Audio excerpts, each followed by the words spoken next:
monsieur le ministre dañuy ñëw si benn laaj boo xam ne nii soxal na ñu baree bare jamono ji rassemblement yu bari yi dañ koo tere ñuy dëgmal benn daje diine bu am solo mi màggal Touba loolu nan la ko ministère de l'intérieur di appréhender jamono ji ñu toll ak contexte Covid 19 bi ñu nekk. waaw màggal normalement c'est dans un mois d'abord li may tàmbali di wax mooy dans le contexte de Covid dañoo war a delloo njukkal les autorités religieuses du Sénégal parce que lii ñuy wax tey jii nii peut-être quand même beaucoup de mois se sont passés depuis mars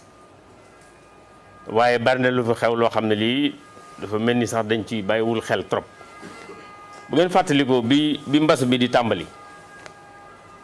lan la tombek Daaka Médina Gounass retraite spirituelle li am Daaka Médina Gounass amul fenn man fu ma ko gis ci àdduna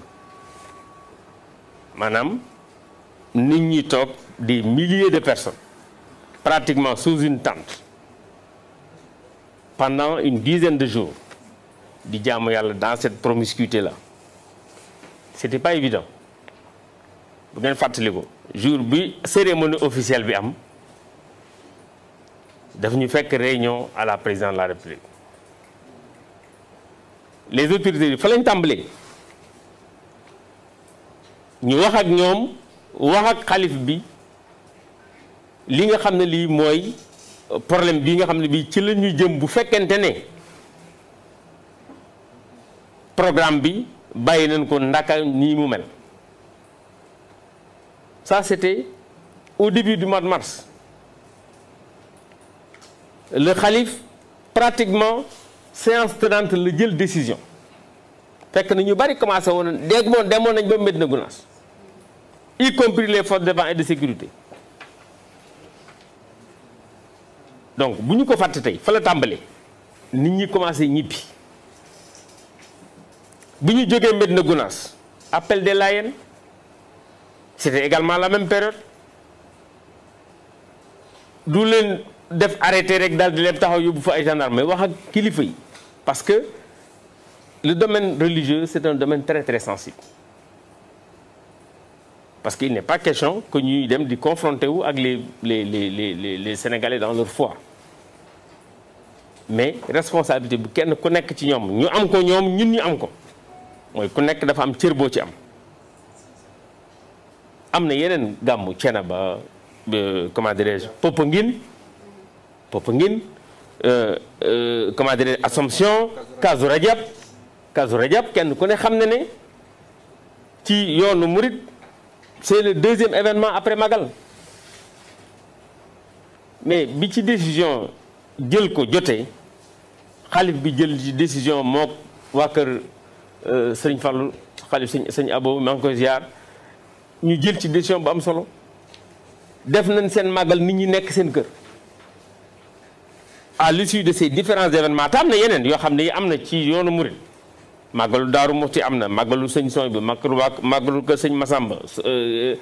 comment dirais-je laylatul xadar bi waa kër soxna May daan def ainsi màggalu sëñ Abdoulaye donc yooyu yëpp c'est des événements yu am solo yoo xam ne bi mu amee les mesures appropriées décisions appropriées xalif bi jël na ko pour que ñu def seen événement éviter li nga xam ne lii mooy indi feebar bi et après chaque événement yi fi am yëpp kenn gisu ci benn propension de la maladie d'ailleurs pratiquement les chiffres sont restés les mêmes donc ça veut dire que am na mesures yoo xam ne yii ñi ngi koy jël pas dans le forcing waxtaan ak nit ñi Magalu Touba c'est vrai c'est dans un mois xalif bi lim ci joxagum comme décision ak état bi déjà gis ngeen balaa daan heure bi gis ngeen ñu daan def cérémonie officielle CRD tout le monde était là cette année tout ça n'a pas eu lieu lépp ci démarche boo xam ne bii sëriñ bi moom ci boppam comme ni ko également defee le khalife général des Tidianes xam na ne feebar bi mi ngi ci Sénégal xam na ne feebar bi am na xam na ne am na disposition yu ci ñëpp war a jël dont le port de masque peut-être qu'il y a de cela quelques mois personne n'aurait imaginé sëñ Mountakha ci joxeem leçon wala sëñ Ababacar Sy Mansour ci joxeem leçon mu porter masque ba dem ci événement xàmmewuñu ko. Donc loolu c'est des éléments importants yoo xam ne dans l'analyse on est obligé d'en prendre compte dañ ci tenir compte te gëm nañ ne sëriñ bi déjà par rapport ak événement yi nga xam ne yii am na donc bii ci mujj muy ziyaara bi muy def chaque année ci tamxarit bi ak kuréel yi mu daan def actuellement daanaka defu ko ci Diourbel. donc ñaari raaka yi sax doon ko. voilà donc les décisions appropriées buñ ci tollee parce que màggal gi ñëwagul. am nañ yaakaar ne sëñ bi parce que dana jël décision yi ci war avec l'objectif de kenn ku ci nekk sàmm ba feebar bi buñ fi jógee muy màggal parce que bu màggal passé aussi yàlla gàmmu parce que màggal sax mën nga wax ne ci benn dëkk la mais gàmmu ci dëkk Sénégal gépp la te kenn ku ci nekk gis na ni ñu ko daan préparé rawatina au niveau du ministère de l'intérieur donc am nañ yaakaar ne dinañ jël disposition yoo xam ne peut-être événement yooyu yëpp dina mën a jàll comme yi jàll weesoo te peut-être affaire bi du yokk. mais monsieur le ministre may fàttali ne que ñu may xibaar ne que lu tollook juróom-ñaari junni doomu aadama fu mu toll nii ñun ñii seetaan mi ay internautes ba tey jii mën na am peut-être ñoo xam dinañ rester sur leur faim comme ni nga koy waxee ci tubaab ndax màggal Touba dinañ ko màggal comme nan ko daan màggalee at yi weesu. loolu mënu ma cee tontu ndax du man maa koy organiser du man maa ciy tontu peut-être que ñoom bu ñu amee occasion soit ñu xaar ba le 5 danañ xam naka lay demee wala peut-être ki nga xam ne kii lu mu ci mënta def dana ko def ànd ci ak état bi parce que xalif bi daf ñuy déglu ci lu ne contrairement à ce que beaucoup de gens pensent yaakaar naa ne wax na ko moom ñëpp dégg xalif bi réeroowuñ ci lenn xam na situation bi gis nga également li nga xam ne lii peut-être jot na ko ci bataaxal yoo xam ne da koy mën a permettre aussi mu analyser ñun aussi mu permettre ñu analyser wala boog ñu analyser ensemble. yéen est-ce que mën ngeen ay waxtaan ak xalif général des mourides sëñ Mountakha Mbacké. man yàlla dafa def sëñ Mountakha mooy sama sëriñ amul ñaari fan yu ñu doon wax man ak moom même serait-ce que bu dee nuyoo rawatina nag ci période bi parce que lu ñuy wax lépp dana ci ne xam nga maa ngi lay wax son calendrier ba wax la ne li nga xam ne li peut-être def na ko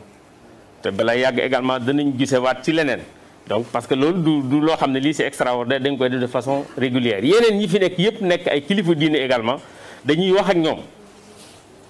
ci situation bi xam nga bu ngeen fàttalikoo bi nga xamee ne bii tëj nañ fi jumaa yi c'était pas une décision facile mais Touba ci boppam jumaa yi Touba sëriñ bi ci boppam lam ñu bi mu amee lam ñu waxoon mooy jumaay Touba am na ñoo xam ne ñi juróom fukki nit yi fay liggéey en permanence bu ñu xëyee fa la ñuy xëy ba gee ñoom la sëñ bi waxoon ne ndax mën ngeen leen a permettre ñu julli foofu ndax ñoom fa la nekk yeneen jumaa yépp sëñ bi dafa ànd ci ndigal bi pour ñu arrêter ba li ñu koy reprendre avec des mesures barrières ay gel ay nangama nangam fekk na ñoom ñu expérimenté ko donc vraiment réeroowuñ ak les marabouts de façon générale ci loolu. am na ñuy wax ne que tamit mooy laaj buñ buju pour tëj ko mën na nekk mais bu ñu respecter les gestes barrières ndax nguuru Sénégal warul anticiper si gën a taxaw askan wi si wàllu masque gel ak yeneen yi ñuy aajoo pour buñ si àggee rek jafe-jafe bañ a mën a. loolu lépp ñu ngi ci loolu lépp ñu ngi ci li ngay wax ni nguuru Sénégal mi ngi ci mi ngi distribuer ay masques mi ngi dimbale ñu yore ay masques ñu ngi leen dimbale muy boobu du Touba rek ñu ngi def Touba ñu ngi koy def feneen actuellement. Responsables yi aussi que ce soit les administrations au niveau des communes que ce soit les responsables politiques kenn ku ci nekk yaa ngi indi sa contribution ci loolu ñun ñii dañuy def heure bu may déplacé wu man damay yóbbaale ay masques yu bëree bëri ñu jox ko nit ñi en fonction de foo ci mënta dem. kon daal mbir bi lu si sëñ bi décidé rek nguur gi ànd seeg moom. waaw ça c'est évident.